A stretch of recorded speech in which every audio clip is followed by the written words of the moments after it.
اعوذ باللہ من الشیطان الرجیم بسم اللہ الرحمن الرحیم عن امیر المؤمنین ابی حفص عمر بن الخطاب رضی اللہ عنہ، امیر المؤمنین ابو حفص عمر بن الخطاب رضی اللہ تعالیٰ عنہ سے روایت ہے، قال سمعت رسول اللہ صلی اللہ علیہ وسلم، انہوں نے کہا کہ میں نے رسول اللہ صلی اللہ علیہ وآلہ وسلم کو یہ فرماتے سنا کہ انما الاعمال بالنیات، اعمال کا دار و مدار نیتوں پر ہے، وانما لکل امرئ ما نوی،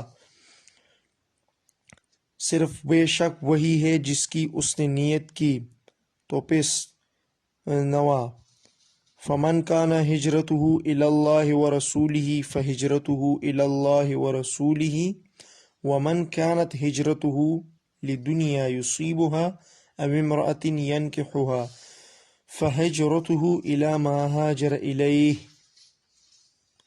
جس کی ہجرت اللہ اور اس کے رسول صلی اللہ علیہ وآلہ وسلم کی طرف ہوئی، تو پس اس کی ہجرت اللہ اور اس کے رسول صلی اللہ علیہ وآلہ وسلم کی طرف مقبول ہوئی، اور جس کی ہجرت دنیا کی طرف ہوئی کہ اسے حاصل کرے، یا کسی عورت کی طرف ہوئی کہ اس سے نکاح کرے، پس اس کی ہجرت اس کی طرف ہے جس کی طرف اس نے ہجرت کی۔ تو میرے پیارے دوستو، یہ حدیث ہے جو میں نے پڑھی، اور اس کا ٹائٹل ہے نیت کی اہمیت۔ تو اب میں چھوٹی سی تشریح آپ لوگوں کے ساتھ اس حدیث کے بارے میں کرتا ہوں، شیئر کرتا ہوں کہ اس حدیث کا پورا مطلب کیا ہے، ثواب اور نیت۔ اس حدیث میں انسانی اعمال کے بارے میں ایک بہت اہم چیز کا ذکر کیا گیا ہے۔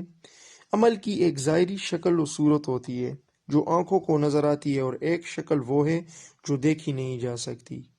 تو عمل کی یہی دوسری شکل ہے جو اجر و ثواب کی صورت میں رب تعالیٰ کے ہاں منظور و مقبول ہوتی ہے۔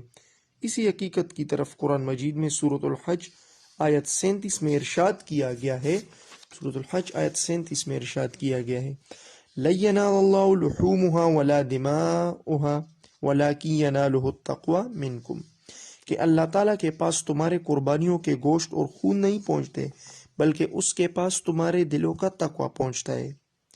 اجر و ثواب یا گناہ اور عذاب جو ہمارے اعمال کا لازمی نتیجہ ہے۔ نیت اور ارادے کا مرہون منت ہے۔ نیت میں جس قدر خلوص ہوگا، عمل اسی قدر مقبول ہوں گے، اعمال اس قدر مقبول ہوں گے۔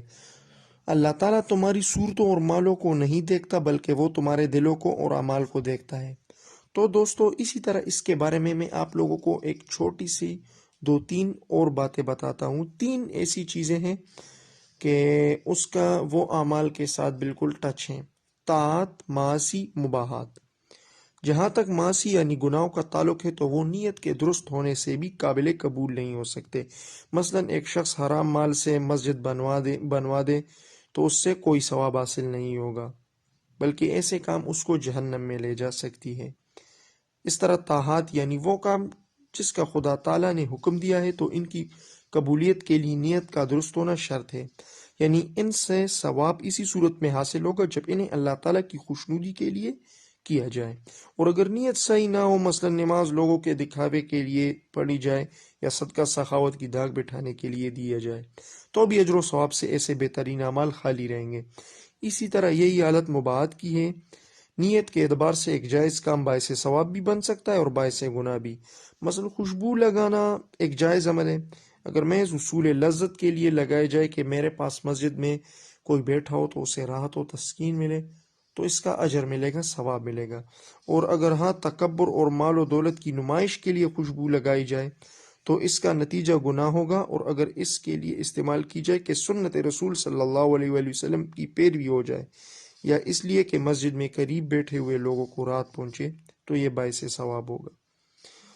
تو دوستو، آج کی میری یہ ویڈیو یہاں پر ختم ہوتی ہے، اور یہ حدیث ہے۔